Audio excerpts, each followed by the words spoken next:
Olá, Tutameia começa agora uma programação especial sobre o golpe de 64, que completa, neste ano, 60 anos. Estamos aqui nos nossos estúdios domésticos, a Eleonora. O Rodolfo. E eu convido a Eleonora a apresentar a nossa convidada de hoje. Eleonora. Anita Prestes, que bom que você está aqui conosco no Tutameia. Anita, personagem da nossa história, acompanhou aí os principais momentos, filha de Luiz Carlos Prestes e Olga Benário, nasceu em Berlim, veio para o Brasil, participou de vários momentos aí da conjuntura, escreveu e pesquisou, escreveu vários livros, né, sobre 64, sobre a esquerda em 64, sobre o papel do seu pai Luiz Carlos Prestes nesse processo todo, escreveu sobre as suas memórias também desse período todo. Então é uma honra tê-la aqui, Anita, para falar, dar esse recorte aí sobre o golpe de 64. Eu vou começar te perguntando onde você estava no 1º de abril, como é que você ficou sabendo desse movimento golpista, o que você estava fazendo. Você se formou nesse ano de 64 na Química do que viria a ser o FRJ, então eu queria te perguntar isso, para começar, onde você estava no dia 1º de abril, o que você estava fazendo? Bom, em primeiro lugar, agradeço o convite, né, para participar, é sempre uma satisfação aqui colaborar com vocês, né? Eu acho que fazem um trabalho importante de divulgação e de esclarecimento, né, aí dos jovens e da população brasileira que consegue assistir. E a respeito, né, do 1º de abril, que, aliás, a ditadura transferiu a data do golpe para 31 de março, porque 1º de abril é uma data, dia da mentira, né? Então não era muito conveniente, né, para eles que fosse o 1º de abril. Mas, na prática, o golpe mesmo foi acontecer já na madrugada do dia 2 de abril. Foi aí que o Jango foi deposto, né, no Congresso Nacional. Mas eu estava no Rio de Janeiro, morava no Rio de Janeiro, era estudante aí na Escola de Química, depois do FRJ, na época, Universidade do Brasil, né? E participava ativamente aí do movimento estudantil, né? Eu era membro militante do PCB, né? Partido Comunista Brasileiro, e fazia parte do Comitê Universitário aqui do Rio de Janeiro, que justamente era o órgão dirigente, né, do movimento estudantil universitário aqui no Rio, que tinha muita gente na época. Vocês vejam, só na Faculdade de Filosofia antiga, né, chamada Faculdade Nacional de Filosofia da Universidade do Brasil, tinha mais de 100 membros na organização de base do partido. Alguns falam até em 200, mas, enfim, mais de 100 tinha. E em diversas faculdades, né, tínhamos organizações estudantis, né, de comunistas. Né? Então, eram bastante ativos, embora eu considere que o movimento ainda era muito de cúpula, não conseguia ter uma penetração ampla entre os próprios movimentos estudantis. Né? Na noite de 31 de março para 1º de abril, que as tropas, né, do general Mourão, que vieram lá de Juiz de Fora, já estavam vindo no dia 31 de março. Né? E na noite de 31 de março, já o clima aqui no Rio de Janeiro era de grande efervescência, né? E eu me lembro que eu e muitos outros estudantes, né, comunistas e de esquerda, de uma maneira geral, a UNE estava cheia, a União Nacional dos Estudantes, né, na época ali na Praia do Flamengo. E a grande expectativa era o que vai acontecer com o Jango, porque esperava-se, eu me lembro, isso já era meia-noite, 1h, aí lá do dia 31 para o dia 1º, esperava-se qual seria o resultado de uma conversa que sabia-se que estava acontecendo ou ia acontecer entre o João Goulart, o presidente da República, e o comandante do Exército, né, em São Paulo, o general Cruel, que, por sinal, vinha a ser, parece, parente do Jango. Então, esperava-se, né, e tinha muita força, era toda a segunda região, acho que era a segunda região militar, né, a região de São Paulo, que o general Cruel é que comandava. Então, a posição dele, naquele momento, era crucial. E, afinal, se soube, né, que a resposta dele foi uma intimação ao Jango, que ele não seria deposto, né? O exército não ficaria contra ele, se ele tomasse medidas, né? Contra o movimento estudantil, contra o movimento operário, contra o movimento camponês, que vinha crescendo na época, enfim, uma série de medidas de séria repressão. O Jango não aceitou isso, porque realmente seria, né, muito desgastante para ele. Na medida que ele não aceitou, o general Cruel participou do golpe, né? Então, mas isso tudo, na noite de 31 de março para 1º de abril, ainda não estava muito claro. Então, no dia 1º de abril, nós, do movimento estudantil, foi decretada uma greve geral que não aconteceu, né? O CGT, que era o Comando Geral dos Trabalhadores, era a entidade máxima, assim, digamos, do movimento operário, com vários comunistas, inclusive, na direção desse movimento, como o Roberto Morena e outros, né? Decretaram greve geral no país. Mas a greve geral não aconteceu. Em Santos houve um pouco, aqui no Rio de Janeiro, transporte coletivo, em certa medida, parou, o que atrapalhou muito a atividade da gente, né? Por exemplo, porque a gente não tinha carro na época, os estudantes, né? Grande parte não tinha carro, estudante comunista. Então, a gente tinha que se locomover pela cidade até para tentar greve nas faculdades, e com muita dificuldade, né? Porque não tinha transporte, né? E eu me lembro que eu estava, no dia 1º de abril, lá na faculdade, na Escola de Química, né? Conseguimos decretar greve lá. E em outros lugares também do movimento estudantil, naquele momento, se decretou greve. Mas foi uma coisa muito... que ao mesmo tempo que isso estava acontecendo, né, o golpe avançava. E na tarde do dia 1º de abril, havia uma convocação geral para as forças de esquerda todas se reunirem no centro da cidade, ir para o centro da cidade, né? Eu não cheguei aí, porque antes de ir para lá, na Praia Vermelha, né? A Escola de Química era na Praia Vermelha, fui avisada que o golpe já estava na rua. O Lacerda, que era governador aqui do Rio de Janeiro, quer dizer, o golpe foi apoiado pelos 3 principais governadores civis, de Minas, de São Paulo e do Rio de Janeiro. No Rio de Janeiro era o Carlos Lacerda, que já estava na televisão anunciando a deposição do Jango, embora ele não tivesse sido deposto ainda. Ele estava aqui no Rio de Janeiro, lá no Palácio Laranjeira. O Jango não tinha sido deposto, nem tinha renunciado de jeito nenhum, embora a pressão sobre ele, da direita, dos militares, fosse muito grande. Mas grande parte das esquerdas, dos meus colegas, meus amigos que estavam lá na Cinelândia, quando chegaram os tanques, pensaram que os tanques eram a favor do Jango, e, na realidade, os tanques já eram o golpe. Então, até morreu gente nesse dia, parece que 1 ou 2, pelo menos, morreram, houve muita violência. Na Faculdade de Direito, CACO, né? Houve muita violência, os estudantes lá ficaram retidos. Eu não cheguei aí, até porque vim para casa para ajudar minha tia a separar papéis e tirar de casa os papéis, porque esperávamos que a polícia viria aqui, né? O golpe já estava na rua. E, realmente, o golpe mesmo só foi acontecer na madrugada do dia 2 de abril.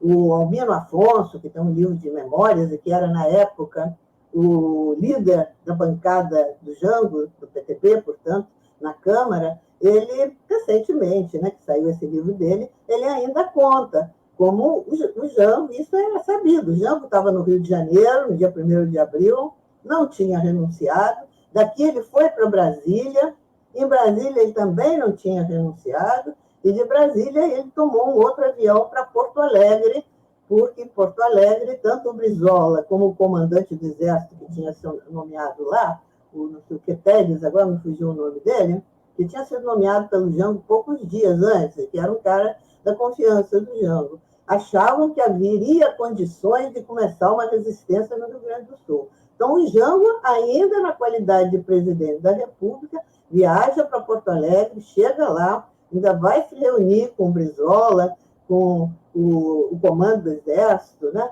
Mas as informações que, pelo menos, até o Albino Afonso dá, e outros também, é que a maioria das unidades militares do Rio Grande já se tinham passado para o golpe e não estavam a fim de apoiar a resistência do Jango. E o Jango também, né, não queria derramamento de sangue, o Jango não era nenhum revolucionário, era um político progressista, né, que tomou medidas progressistas, começou a pôr em prática aquelas famosas reformas de base, mas não ia liderar uma revolução, nem estava disposto a resistir, ainda por cima, quando foi informado, nesse dia mesmo, né, que já no dia 2 de abril, isso, né, na noite do dia 1º para o dia 2, né, isso foi informado que a esquadra americana se aproximava aqui das costas do Brasil. Né?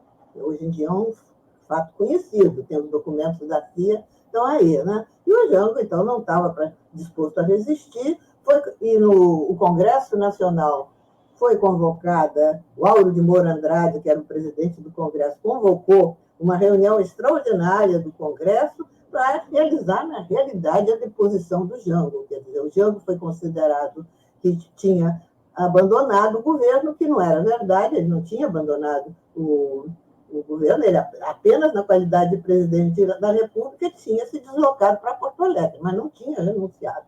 E anunciado, né, que ele não é mais presidente, e o Ranieri Mazzilli, que era o presidente da Câmara, é nomeado presidente. Até depois, uns dias depois, é que o Castelo Branco vai assumir o lugar dele. Né? E o Jango, portanto, vai lá para a fazenda dele, em São Borja, mas já deposto, né? E poucos dias depois ele vai para o exílio, né? Vai para o Uruguai, Argentina, Uruguai, porque corria risco, né, de ser preso ou até morto, né? Então ele sai do Brasil. Então, em poucas palavras, né, o que estava acontecendo naqueles dias, aí começou uma perseguição muito grande, né? A todas as esquerdas, principalmente as lideranças sindicais, né? Foram praticamente todas presas, né? Quem não pôde, a liderança estudantil, José Serra, na época, era o presidente da UNE, né? Era da AP. Se exilou, né? O Marcelo Cerqueira, que era do PCB, que era o vice, também se exilou. Quer dizer, essas figuras mais destacadas, assim, os dirigentes do Partido Comunista tiveram que passar para a clandestinidade, né? No meu caso, eu não era tão visada assim, não foi necessário passar para a clandestinidade. Mesmo assim, eu saí de casa durante uns dias, fui para casa de um amigo, mas depois voltei porque eu queria terminar meu curso na faculdade, né, as coisas já tinham. Aqui no Rio, São Paulo, a repressão não foi tão grande assim contra, digamos, os elementos de classe média, mas contra o povão mesmo. Né? Agora, no Nordeste, a repressão, desde o início, foi muito grande. Olha o caso do Gregório Bezerra, líder comunista, né, líder camponês, que foi arrastado, né, pelas ruas de Recife, né, preso, arrastado pelas ruas de Recife, uma coisa assim, bárbara, né, arrastado por um jipe, né, preso a um jipe e arrastado pelo chão, pelas ruas de Recife. E muitos outros, que a repressão no Nordeste, no início, foi muito grande. Aqui no Rio de Janeiro, a impressão que eu tinha é que acabou que a polícia veio na nossa casa, né, no nosso apartamento. Porque era o apartamento onde, quando estava no Rio, meu pai ficava, né? Morava eu, a minha tia e o meu pai quando estava no Rio. Eu tinha casa em São Paulo também. E, inclusive, nesse dia 31, ainda houve uma reunião da Comissão Executiva do PCB nessa nossa casa, porque, devido à situação muito instável, né, o Prestes, o meu pai, não foi para o escritório do partido que tinha no centro da cidade. Então, a reunião foi em casa. E foi decidida, a Comissão Executiva, que era o órgão, enfim, dirigente do PCB, do dia a dia, assim, das atividades diárias, né, isso decidiu que ele telefonasse para o brigadeiro Francisco Teixeira, que era membro do PCB e comandante da base aérea aqui do Rio de Janeiro. Ele tinha um cargo importante. Então, o Prestes ligou para ele, né, e para ver se podia a aeronáutica e bombardear a coluna do Mourão, que vinha, né, em direção ao Rio de Janeiro. Isso foi de manhã do dia 31. Se fosse feito isso, provavelmente seria desarticulado o golpe naquele momento. Mas o brigadeiro Teixeira respondeu para o Prestes, existe esse depoimento do Prestes em vários lugares, dizendo que todos os tenentes dele já se tinham passado para o outro lado e que ele não podia fazer nada. Eu acho que isso foi uma desculpa, hoje em dia, pelo tudo que eu já li e consultei, foi uma desculpa que o brigadeiro deu para o Prestes, na medida em que, naturalmente, ele não tinha recebido permissão do Jango, presidente da República, para atacar a coluna do Mourão. Só que ele não quis dizer isso, ainda por cima, por telefone. Né? Então, sem essa ordem do presidente da República, ele não ia tomar essa medida, né? Então, nada disso aconteceu. O Mourão chegou ao Rio de Janeiro com as suas tropas sem ter sido atacado. Bom, a história aí tem muitos meandros, né? Eu levantei alguns aspectos assim, tentando responder a pergunta de vocês. Foi uma derrota muito séria, sem dúvida, uma derrota muito séria das esquerdas em geral e nossa, dos comunistas em particular, né? Bom, vamos voltar para aquele 1º de abril. A senhora ficou sabendo que haveria repressão contra a concentração prevista para a Cinelândia, foi para casa para fazer, enfim, livrar a limpeza da documentação. Conte um pouco mais como é que isso se desenrolou. Estava a senhora sozinha, a senhora com sua tia, o que fizeram? Como é que foi o resto do dia?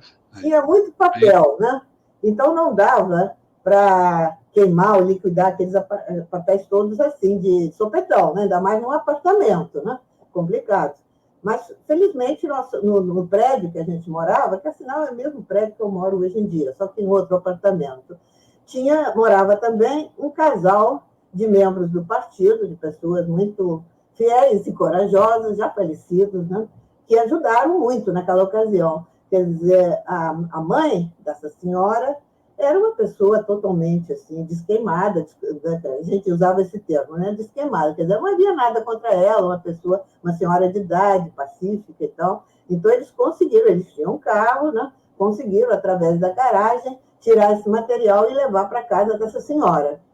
E depois, pouco a pouco, depois que a polícia já tinha vindo aqui em casa, tinha dado uma busca, a polícia veio aqui, acho que foi no dia 9 de abril, porque eles estavam com uma lista enorme de casas para procurar. E, naturalmente, sabiam que o Prestes não ia estar aqui esperando por eles, né? Mas eles viram que tinha muito livro, até foi meio cômico, porque eles viram que tinha estantes cheias de livros. Se eles fossem levar aqueles livros todos, que de uma maneira geral eles estavam assim, carregando, né, livros que eles encontravam nas casas dos comunistas e das lideranças. Mas eles viram que tinha muito livro e eles estavam já, assim, digamos, esgotados, porque o dia inteiro circulando de casa em casa. Eu até tentei dar uma olhada, eu estava em casa na hora que eles vieram. Dar uma olhada na lista, né, para avisar outras pessoas, mas não teve jeito, não consegui ver quem eram os endereços seguintes, onde eles iriam. E eles viram aqueles livros todos, perguntaram, né, se ali tinha literatura subversiva. Imagina, fizeram essa pergunta. Aí a minha tia rapidamente respondeu, não, de jeito nenhum, aí não tem nada mais e tal. Aí foi engraçado que eles pegaram o telefone, tinha telefone no apartamento, ligaram lá para alguma chefia deles e diziam, olha, tem muito livro, mas isso deve estar tudo na cabeça do homem. Então, achamos que não vale a pena tirar. Aí eles estavam com preguiça, eles iam ter que botar um caminhão aí para carregar tudo aquilo. Não estavam com muita disposição de fazer isso. Aí o chefe lá deles concordou e eles não levaram, não sei, um passaporte legal que tinha do meu pai, que estava aí, fora disso, eles não levaram mais nada.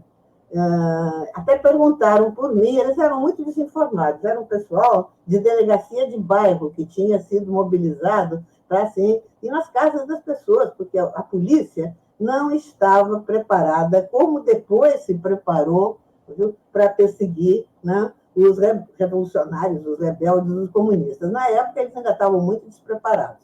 Ainda mais assim, delegacia de bairro. Eles não sabiam muito bem o que fazer, como proceder. Perguntaram por mim.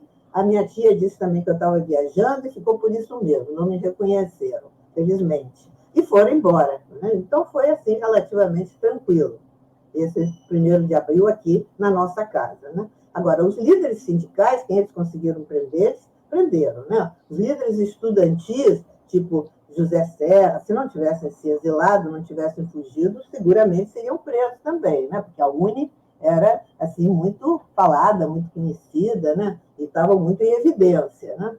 Mas já comigo a coisa não era assim tão... Eu não agia tanto assim, com tanta evidência, né? Então, Anitta, em relação... Em relação ao seu pai, a Luiz Carlos Prestes, como é que ele viveu esse momento?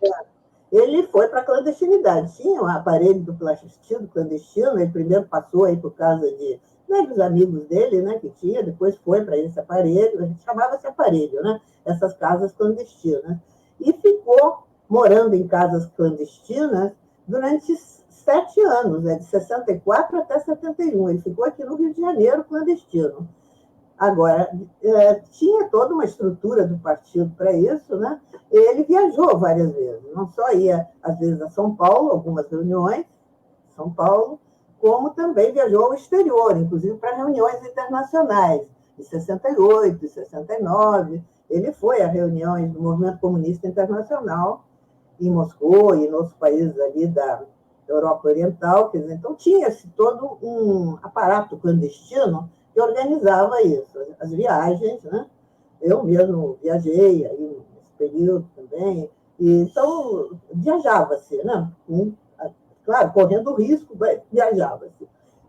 Então ele ficou clandestino aqui até 71, quando houve uma decisão do Comitê Central do PCB de retirar 1/3 do Comitê Central do país, porque aí a repressão estava aumentando muito, e o partido era muito visado, até porque aqueles jovens, principalmente da luta armada, no fundamental, as suas entidades já tinham sido destruídas e liquidadas, né? Em 71, 72, e então eles estavam voltando as atenções principalmente para o PCB, que não participava da luta armada, né? Não considerava correto, naquele momento, que houvesse condições para recorrer à luta armada. E nessa decisão de retirar 1/3 da direção do partido para o exterior, o primeiro considerava que tinha que ser o Prestes. Então, o Prestes foi para o exterior, foi para Moscou, né? Clandestinamente e tal. Em 71, ele viajou para Moscou e ficou no exílio até a anistia, né? A anistia de 79, e que ele voltou. Eu também estava no exterior, muita gente, né? Estava exilada de diferentes maneiras. Eu também voltei em outubro de 79, né? Depois da anistia, que foi final de agosto, né? Então, ele ficou uma boa parte desse tempo, né? Desde 71, 8 anos, que ele ficou no exílio em Moscou. Essa foi a situação dele, concretamente. Mas ele, no exílio, tinha a participação muito ativa. Inclusive, ele participava ativamente da campanha internacional de solidariedade aos presos políticos no Brasil.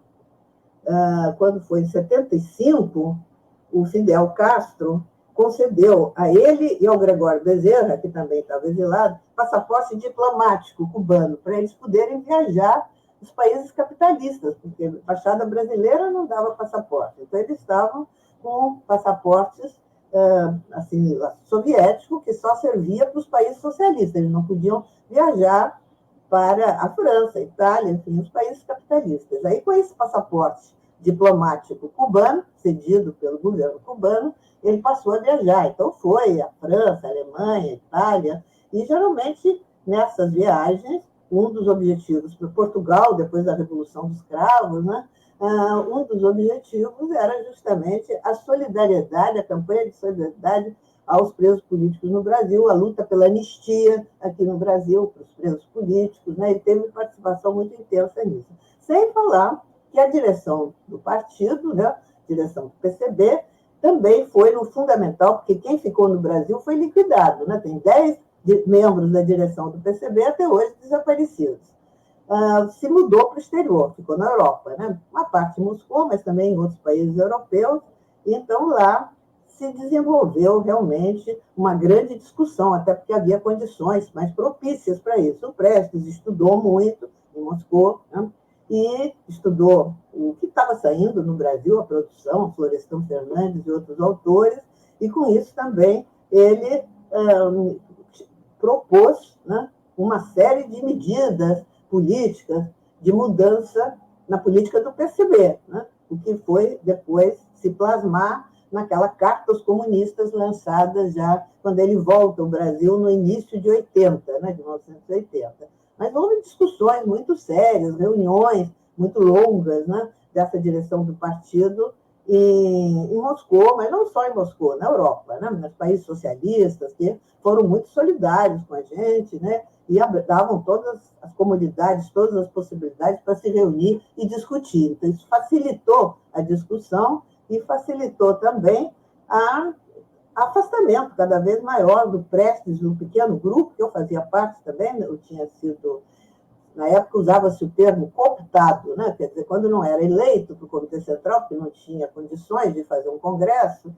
cooptava-se alguns militantes para a direção para ajudarem no trabalho, né? Porque estava muito desfalcada a direção do partido, com toda essa gente presa ou desaparecida. Então, eu também participava desse pequeno grupo que apoiava o Prestes dentro do Comitê Central. E achávamos que tinha que mudar a política, não tinha mais sentido aquela política de considerar o etapismo, ou seja, a revolução no Brasil em duas etapas, uma para se libertar do imperialismo e do latifúndio, e só depois disso o socialismo. Quer dizer, a gente defendia, o Prestes defendia a necessidade de uma estratégia socialista, e que, claro, a luta contra o imperialismo, né, contra o latifúndio, fazia parte dessa luta. Enfim, tem muitos documentos, né, muita discussão sobre isso. Inclusive, nos dois últimos livros meus, esse aqui, a biografia do Prestes, né, publicada pela Boitempo, e as minhas memórias, também publicada pela Boitempo, Viver é Tomar Partido, eu abordo essa temática também. Quem tiver interesse pode ver. Não sei se... Anita, depois do golpe aí do dia 1º, 2 de abril, quando é que você encontrou o Luiz Carlos Prestes e qual foi a primeira avaliação que os comunistas fizeram daquele momento? Eu sei que isso aí é uma história que é longa, é vasta, debate, você começou a falar aí do debate, o debate foi imenso, persiste até hoje a avaliação daquele momento, mas queria que você falasse ali no calor da hora, né, que é difícil se enxergar, ter uma perspectiva mais ampla, mas no calor da hora, qual foi a primeira visão do que estava acontecendo? Você falou logo no início, foi uma derrota imensa. Essa percepção havia naquele momento ou ainda era tudo muito fluido? Olha, logo no primeiro momento, acho que em maio de 64 ainda, o Prestes, que se encontrava no Rio, né, elaborou um documento que foi lançado, era um documento curto, né, em que ele justamente levantava a questão da necessidade de recuar, que tinha se sofrido uma derrota muito séria e que partir para o ataque à ditadura era suicídio naquele momento. Se não tinha se conseguido, né, organizar e preparar para enfrentar o golpe, agora mesmo é que a ditadura estava com a faca e o queijo na mão, então havia que recuar. Então, ele falava, inclusive, nesse documento, em derrota da ditadura, mobilização de massa para derrotar a ditadura, não falava em derrubada da ditadura. A direção do partido mesmo, o Comitê Central, só conseguiu se reunir devido às condições de clandestinidade, de muita perseguição e de despreparo também da direção do partido para enfrentar essa situação, só foi se reunir um ano depois, em maio de 65. Aí, nessa reunião, a posição ainda antes, em 64, se reuniu a direção do partido. E nessa reunião da direção, que o Prestes não pôde participar, ainda em 64, né, reuniu essa direção. Eu tenho esses números todos aqui, que às vezes é muita data, a gente se confunde. Essa reunião da direção do partido, em que diversos dirigentes não puderam participar, inclusive o Prestes, devido às condições de muita perseguição, muita clandestinidade. Então, com isso, foi aprovado um documento contrário ao primeiro que tinha sido lançado pelo Prestes. Agora era luta armada e se levantar contra a ditadura, convocando para a luta armada. Viu? E era isso, derrubada da ditadura, não era derrota através do movimento popular. Só um ano depois é que aí houve uma reunião geral do Comitê Central, em que as posições do Prestes, que eram majoritárias no Comitê Central, mas minoritárias na Comissão Executiva, que na Comissão Executiva estava Mário Alves, Marighella, Polônio de Carvalho, Jacó Gorender, esse pessoal todo, constituía a ala, digamos assim, esquerdista que queria... Eu considero que era um certo desespero. Achavam que nós íamos para as cabeceiras junto com o Jango. Na medida em que houve essa derrota, aí era um desespero. O que é que nós vamos fazer? Vamos sair dando tiro, vamos atacar a ditadura. Só que não se tinha organização nem força para isso. Era o que o Prestes dizia, seria suicídio fazer isso naquele momento.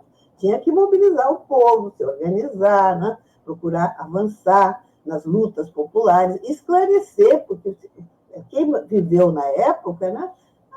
Você conversava com as pessoas na rua, você via o movimento, ninguém estava apoiando luta armada, ninguém. Inclusive, quando começou esses ataques a banco e tal, achavam que era bandido mesmo que estava atacando os bancos. Não havia nenhuma simpatia nem solidariedade popular. Isso eu vi na prática, quer dizer, vivi isso. Quer dizer, Marighella aí assaltando o banco, não contava com apoio popular de jeito nenhum, era meia dúzia de gatos pingados que podia estar com ele. Na realidade, o povo mesmo não estava preparado, nem mobilizado, nem consciente da necessidade de isso se mobilizar para derrotar a ditadura. Tinha muito trabalho para fazer pela frente. Então, o PCB, a partir daí, a partir dessa reunião, é que realmente passou, né, a defender a posição de organizar os setores populares em torno das suas reivindicações, de lutar contra a ditadura, para derrotar a ditadura. E, na medida em que depois, aí já em 65, são criados os dois partidos, né, que a ditadura dissolve os partidos tradicionais todos, né, legais, que existiam, que o PCB nem era partido reconhecido legalmente, mas partidos legais, o DN, PSD, tal, PTB, foram todos dissolvidos e criados dois partidos, a Arena, né, e MDB, Movimento Democrático Brasileiro. A Arena congregava as forças governistas, né, e o MDB congregava a oposição. Então, a posição do PCB passa a ser, aos seus militantes, né, na medida do possível, ingressarem, né, no MDB, ou procurar influir no MDB para acumular forças na luta contra a ditadura. E, olha, eu pessoalmente acho que o PCB fez muita coisa errada, inclusive uma estratégia errada aqui, como eu já falei, mas isso aí foi acertado. E, realmente, não havia condições concretas que permitissem, naquele momento, levar adiante uma luta minimamente exitosa através de armas. Não tinha isso. E a prática revelou isso, que foi uma desarticulação geral daqueles jovens, lamentavelmente, né, morreram muito jovens, e que foram realmente liquidados pela ditadura porque não tinham isso, receptividade popular. Não havia isso. Eu morei nessa época, tanto no Rio quanto em São Paulo, nunca vi que houvesse, ao contrário, havia, quando muito, medo e delação. O SNI funcionava, o SNI é o Serviço Nacional de Informação, né, a todo vapor, e corrompia pessoas, por exemplo, moradores, pessoas normais, que normalmente não tinham nada a ver com a polícia, eram compradas, corrompidas, para denunciar qualquer movimento estranho na vizinhança. Então, muitos chamados guerrilheiros, né, o pessoal adepto da luta armada, foi preso, foi desarticulado, foi torturado por causa disso. Vizinhos que denunciaram. Isso foi muito comum. São Paulo, isso aconteceu inúmeras vezes, no Rio também, em outros lugares também. Mas São Paulo, então, nesse período eu estava em São Paulo, era comum isso. Tanto que nós, do partido, chamado Partidão, tomávamos muito cuidado com a aparência, quer dizer, dar uma aparência de normalidade. Morava numa casa, você dá uma aparência da vida normal naquela casa, que qualquer coisa fora do comum, por exemplo, uma casa que entram 10 homens e uma mulher, já chamava atenção naquela época, isso não era habitual, né? Então, já havia o grande perigo de algum vizinho denunciar, porque às vezes eram pessoas que, simplesmente para ganhar um dinheiro, se submetiam a trabalhar para o SNI, e com isso eram recompensadas. Então, era uma situação assim, de medo, por um lado, de colaboração e de, olha, praticamente nenhum apoio à luta dos quem aderiu à luta armada. Então, eu acho que foi correto, naquelas circunstâncias concretas, não é que a gente seja contra pegar em armas, depende das circunstâncias. Né? Naquelas circunstâncias, o que Lenin dizia, análise concreta da situação concreta. Não havia condições para isso. Inclusive, as esquerdas, e nós também, o PCB, não prepararam um movimento de massa, não fizeram uma coisa que faltou sempre, organização popular. Vocês vejam, na minha opinião, tanto o movimento sindical como o movimento estudantil era cupulista, basicamente de cúpula.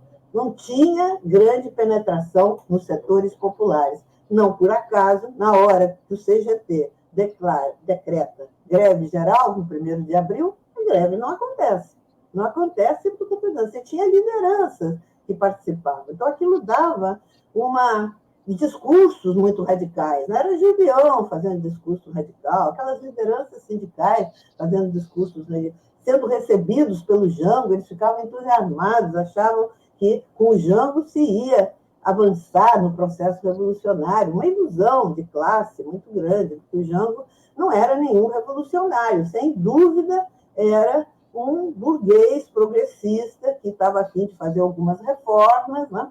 Mas não estava a fim de fazer revolução, de jeito nenhum. Né? A prática mostrou isso. Então, realmente, na medida em que não se organizou massas consideráveis para dar apoio, inclusive, ao Jango, no momento que ele corresse o risco de ser derrubado, a direita se organizou muito bem, né?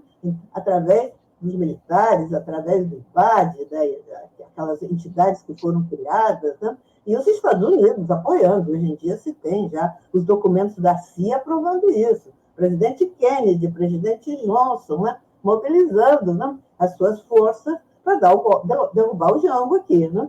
Então, o Jango ficou numa situação muito difícil. Por um lado, ele era pressionado pelas esquerdas, inclusive pelo PCB, no sentido de avançar. Né? O PCB, em dezembro de 62, houve uma conferência do PCB em São Paulo, em que a resolução principal era o seguinte: lutar contra a conciliação do Jango. Então, exigir que o Jango tomasse medidas contra a conciliação. Significava o quê? Mudanças ministeriais, porque tinha alguns elementos muito reacionários no governo do Jango. Tinha gente mais da esquerda e gente de direita. Um Armando Falcão, né? Foi ministro, e outros. Querendo exigir isso do Jango, sem ter uma força popular que desse apoio ao Jango. Resultado, o Jango ficou numa situação difícil. A direita organizada, né, torpedeando e preparando o golpe. E as esquerdas não tinham um apoio popular, né, organizado, né, para sustentar o Jango. Então, na hora do golpe, isso não funcionou. Não tinha como. Não tinha forças organizadas, políticas, para dar sustentação ao Jango. E o Jango, sozinho, não ia entrar nessa de se contrapor ao golpe, né? Que ele fez. Desculpa, professora, mas na sua avaliação, as esquerdas tinham noção de que o golpe está em preparação? O movimento sindical, os partidos, e mesmo o Partido Comunista, havia essa noção? Não tinha muita clareza. Havia boatos, havia muita boataria. De vez em quando falava assim, golpe, depois não acontecia, compreende? Então, assim, não se tinha muita certeza. Mas uma coisa, hoje eu tenho certeza. Na época, desculpe, mas eu pergunto do ponto de vista de análise política, de análise da conjuntura. Não só em relação factual, mas, quer dizer, as esquerdas chegavam a discutir a possibilidade de um ataque frontal ao governo estabelecido, ao governo legal? Muito pouco, muito pouco. Havia muita ilusão de que o Jango, junto com o Jango, podia se avançar, podia se derrotar a conciliação, e podia-se abrir um caminho importante aí de reformas. E o Jango, realmente, vocês vejam, em janeiro, o Jango tomou uma medida fundamental, que foi o decreto de proibição da remessa de lucros, né? Limitação da remessa de lucros das empresas estrangeiras. Isso foi um dos fatores que acelerou o golpe. porque os americanos ficaram furiosos. O Lincoln Gordon, que era o embaixador na época, né, se mobilizou, a CIA se mobilizou, né, contra o governo do Jango. Quer dizer, foi um estopim assim, para preparar o golpe. Mas não se tinha muita informação, não se sabia muito bem o que estava acontecendo. Sabe? Então, o golpe, em certa medida, foi surpresa, em certa medida, pelo menos para alguns setores. E aí não se tinha preparação para isso, para enfrentar o golpe. O jeito era realmente evitar um banho de sangue e recuar e se preparar para lutar mais adiante, né? Porque não adiantava se jogar de cabeça ali para ser realmente uma chacina geral, né? Porque estavam preparados para isso, né? Eu acho que não havia condições de resistir naquele momento. Pode falar.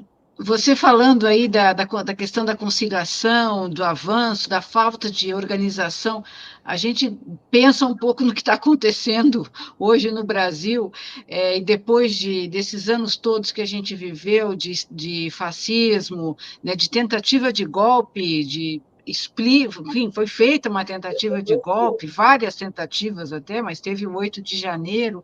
Que lições você que acompanha tudo isso, que lições a gente pode tirar dos erros, né, que aconteceram de avaliação, de organização em 64, ou nos anos anteriores a 64, e agora? Que tipo de avaliação é possível fazer entre esses dois momentos? Olha, eu sempre falo e até escrevo a respeito também, eu acho que um grande problema no Brasil é falta de organização popular.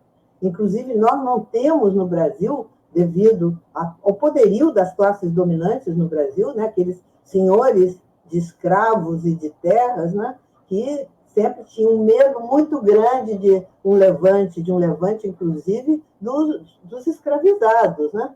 Vocês vejam, existe pesquisa na imprensa aí do século XIX, né, o que as classes dominantes, aqueles senhores das oligarquias mineira, paulista, mais temiam era a possibilidade de, no Brasil, se repetir um levante de escravos como houve no Haiti. Entendeu? Então, a repressão sempre foi muito grande. E todas as lutas populares que aconteceram no Brasil foram sempre derrotadas. Houve muitas. Pega ainda no século XVIII, século XIX, né? Sempre as lutas derrotadas, com muita violência, por sinal, né? Com muito sangue.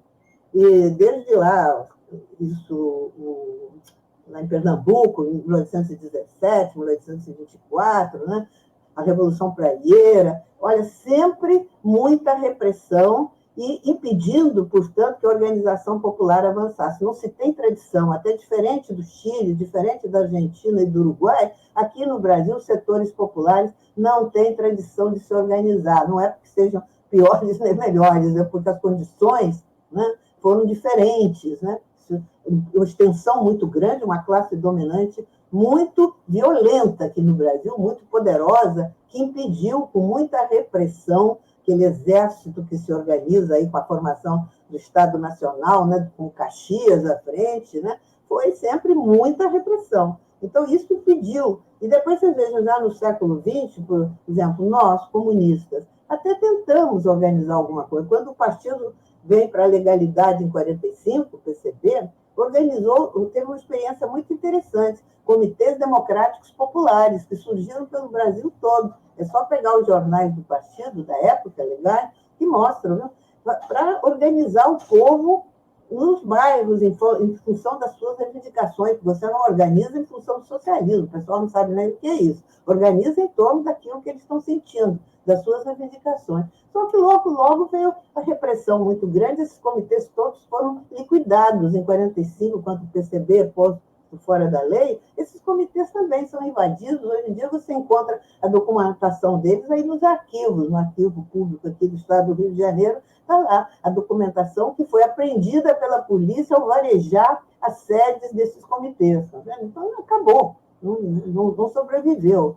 E algumas outras experiências que houve, mas elas sempre morrem. E hoje eu não vejo setores de esquerda, não vejo o PT, né, que está, afinal, no poder, isso, preocupados em organizar. No máximo, é mobilizar para ir para a rua. Ir para a rua não basta. Vai para a rua e depois volta para casa. Desorganizado do jeito que estava, continua. Por exemplo, as eleições diretas de 84, foi isso. Foi muita gente para a rua, em milhões, né? Para aplaudir as diretas. Na hora que as diretas foram derrotadas no Congresso, o que aconteceu? O pessoal foi para casa chorar. Não tinha organização, não tinha jeito e força para influir nos acontecimentos. Né? Então, sem organização popular, enquanto não houver, eu acho, que força de esquerda, conscientes, com uma programação que toque os setores populares, e também fazer discursos empoladíssimos sobre o socialismo, o pessoal não entende. No nível de falta de formação política, né, que está hoje grande parte do povo brasileiro, você tem que procurar organizar em torno do que o pessoal está sentindo, e tem muita reivindicação que o pessoal está sentindo. Está aí, passando fome, com milhões de problemas. Né? Então, em torno disso, é possível começar a mobilizar e depois dar consciência também, né? Que a luta tem que avançar até a tomada do poder, que também hoje em dia é coisa que não se fala, né? Não se evita falar em tomada do poder. E sem tomada do poder, não se consegue realmente mudar a estrutura da sociedade. Só que para chegar lá tem que ter participação popular, tem que ter o que o Gramsci chamava um bloco histórico formado, consciente, né? E isso, quem que vai fazer isso? Tem que ser os elementos mais avançados, comunistas, revolucionários, esses é que vão fazer isso. Então, eu acho que não estão fazendo, né? É uma pasmaceira muito grande. Quando muito, mobiliza para ir para a rua. Eu acho que isso adianta pouco, quer dizer, é uma coisa momentânea. Depois volta para casa do jeito que estava. A gente já viu muitas manifestações desse tipo. E é enganoso. Você vê, 13 de março de 64, foi um grande comício, falam até em 200 mil pessoas. Eu estive lá, na Central do Brasil, para apoiar o Jango. Né? Mas também não tinha uma organização por trás daquilo que depois, na hora que a direita tentasse derrubar o Jango, desse apoio ao Jango. Você vê, menos de um mês depois, onde é que estava aquele povo todo? Não se mobilizou para participar de greve, para pressionar, para realmente apoiar o Jango. Se o Jango tivesse um apoio forte, ele, de repente, resistia, né? Mas sozinho ele não estava afim. Sozinho, com o exército, né? Não era a praia dele fazer isso. Né? Ainda mais com a esquadra americana chegando aí. Ele não ia enfrentar isso. Você lembrou bem desse comício aí que é tão emblemático, que dias depois teve o golpe. O que você lembra desse comício? Você disse que foi lá, o que...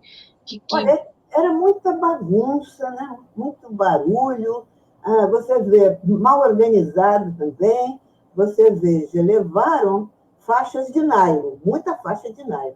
Ao mesmo tempo, o pessoal da Petrobras, até eu fui para a Petrobras, porque eu, nessa época, fazia estágio, eu estudante, estava fazendo estágio, né, de química, na fábrica de borracha que tinha da Petrobras, que depois foi privatizada, né, a Fabor, ficava em Caxias. Então, os ônibus que saíam da fábrica foram para o comício, né? A gente foi para o comício nesses ônibus. E o pessoal reclamando, vocês vejam, o sindicato lá na Petrobras tinha dado ordem dos ônibus irem direto para o comício, não levar o pessoal para casa, como normalmente era, né? O que fazia. Então, o pessoal do ônibus ia, colegas meus que estavam no ônibus, reclamando que tinham que ir para o comício, meio obrigados. E o pessoal da Petrobras levou tochas. Então, você vê tocha acesa, bonito, mas com faixa de nylon começou um incêndio. Aí foi um corre-corre danado, caiu gente, saiu gente machucada, então, enfim, não se ouvia direito o que o Jango e os outros oradores falavam, foi um negócio assim meio desorganizado. Agora, é bonito, que era muita gente, né? Muito ânimo, muito entusiasmo, né? Isso havia, né? Entusiasmo havia. Agora, um entusiasmo meio, estou dizendo, sem base, né? Sem base. Muito discurso. E você, agora uma pequena avaliação sua sobre a situação atual. Você acha que a possibilidade de golpe está enterrada?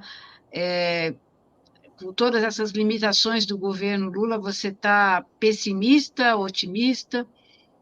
Olha, eu acho que não dá para estar muito otimista. Quer dizer, foi importante, né, derrotar as forças bolsonaristas aí e eleger o Lula, sem dúvida nenhuma. Mas foi uma vitória muito estreita, convenhamos, né, muito difícil. E eu vejo com preocupação a possibilidade, sabe, do bolsonarismo, leia-se por trás, né, tendências fascistas, voltarem ao governo em 26. Eu acho que isso aí, sabe, esse risco existe bastante forte. Se não se corre no sentido de organizar os setores populares para apoiar, eu acho que o Lula na luta contra o fascismo, eu acho que o governo Lula tem muita coisa negativa, sem dúvida nenhuma. Na prática, acaba sendo uma política bastante neoliberal, né? Mas tem que entender também que, na medida que ele não tem apoio popular, não organizado, ele tem que fazer concessões ao Centrão e a esse Congresso, que é extremamente conservador, né, para conseguir sobreviver e fazer alguma coisa. Né? Tá muito difícil a situação do Lula. Ele mesmo já andou se queixando. Inclusive, ele se queixa que não tem apoio popular. Eu já vi um discurso dele, aí, uns tempos atrás, falando isso. Mas ele mesmo e o PT não fazem nada para organizar os setores populares.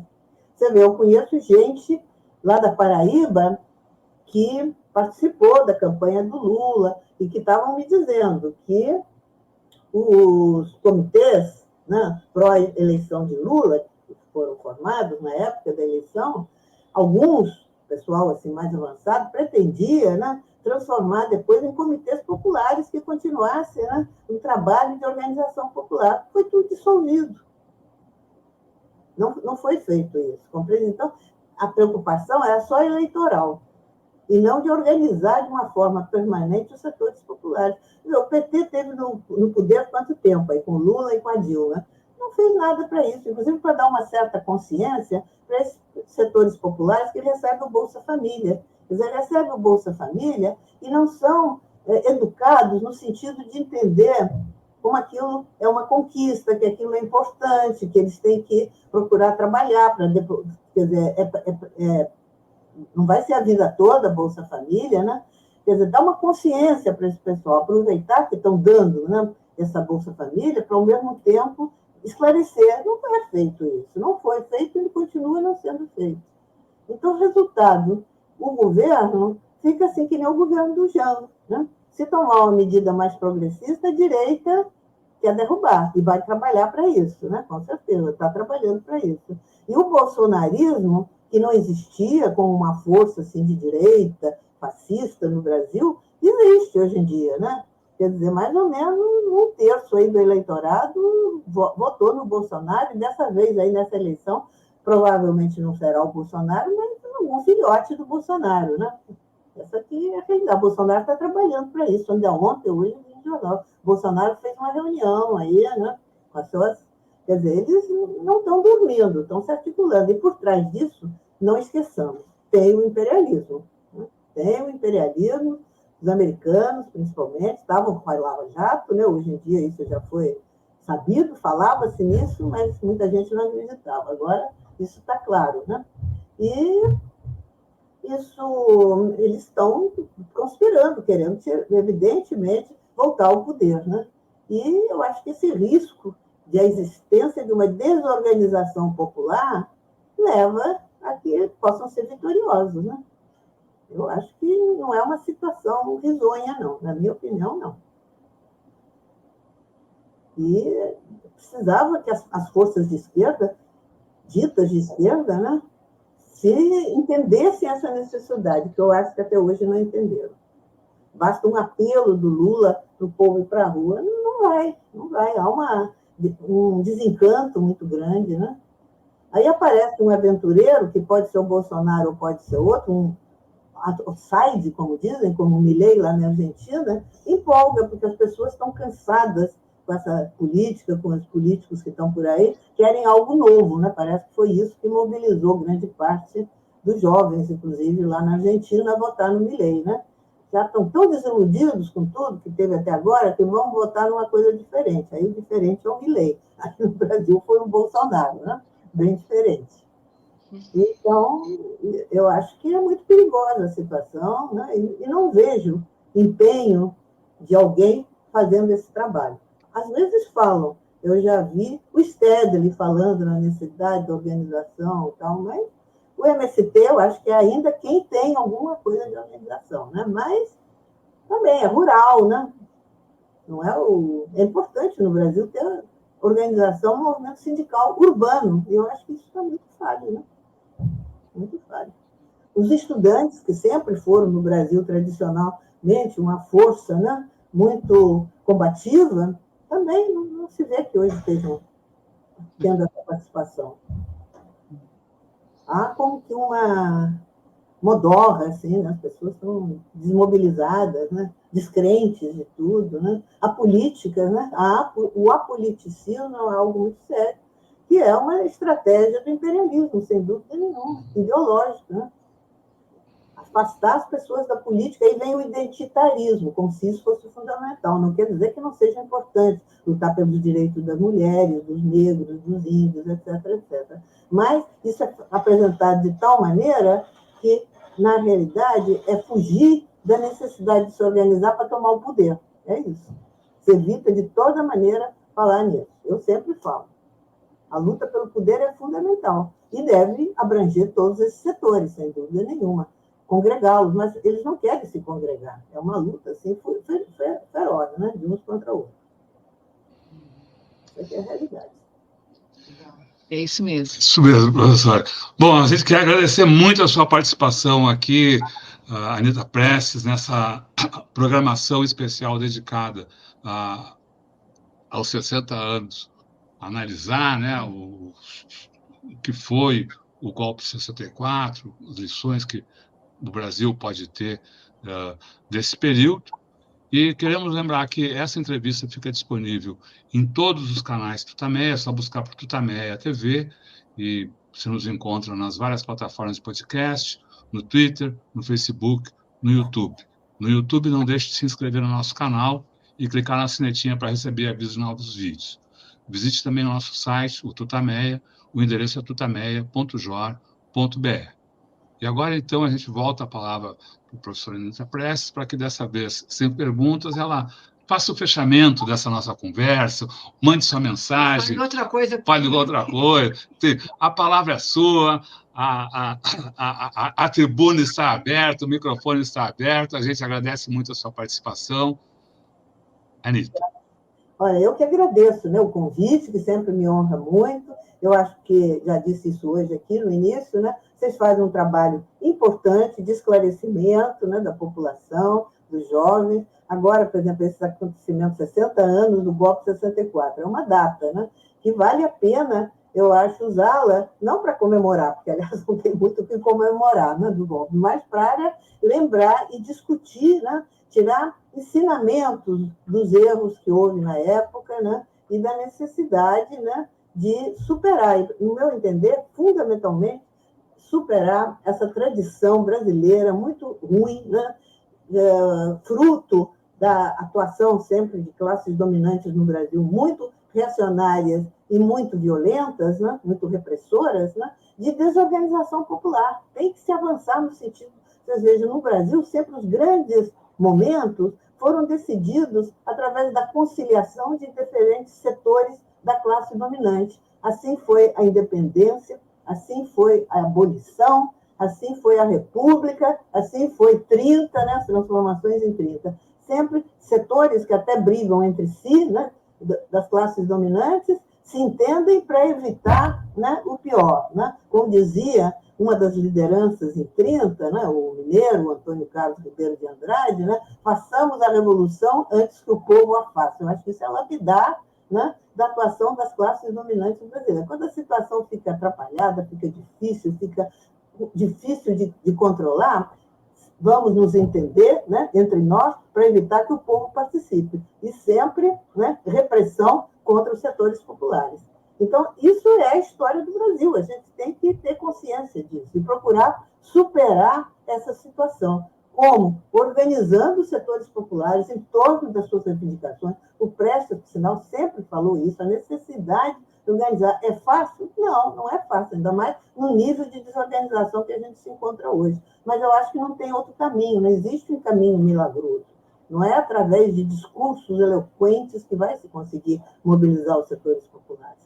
É necessário organizá-los para que lutem em torno daquilo que interessa a eles e, nesse processo, ir esclarecendo e mobilizando, né, para criar forças sociais, né, e políticas capazes, né, de levar adiante o processo revolucionário no Brasil. Eu acho que é por aí.